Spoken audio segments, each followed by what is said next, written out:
Hello दोस्तों, नटनी का चबूतरा कहाँ स्थित है? पिछोला झील पर।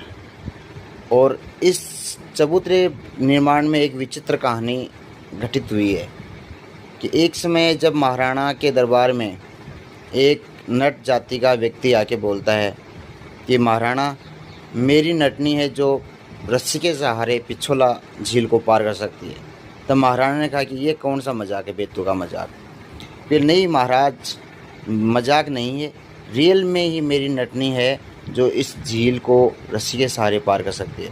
तब महाराणा ने कहा था कि ठीक है, आप उस दिन आ जाना। अगर आपकी नटनी इस पिछोला झील को पार कर लेती है तो मैं मेवाड़ का आधा राज्य तेरे नाम कर दूंगा, लेकिन अगर झील पार नहीं हुई तो मृत्युदंड की सज़ा मिलेगी।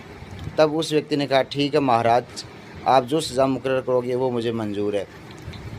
तो इस प्रकार से महाराणा ने कुछ दिन पश्चात उस व्यक्ति को अपने दरबार में बुलाया और वो खेल दिखाने के लिए निकला। पूरे महाराणा की प्रजा वहाँ पर एकत्रित हुई और वह नटनी रस्सी के सहारे पिछोला झील पार करने लगी और धीरे धीरे लोग उत्साहवर्धन करने लगे। जब वह झील पार, आधी से ज़्यादा झील पार कर चुकी थी, तब महाराणा को चिंता सताने लगी कि कहीं पिछोला पूरी पार कर ले तो आधा राज्य नटनी के नाम न हो जाए। तो उन्होंने अपने सलाहकार और महामंत्री और सेनापति को बुलाया और उन्होंने कहा कि अगर इस प्रकार से पिछोला झील पार कर ली तो अपने को आधा मेवाड़ देना पड़ेगा। तो उन्होंने कहा कि क्या किया जाए? तो उसने कहा कि इस रस्सी को काट दिया जाए।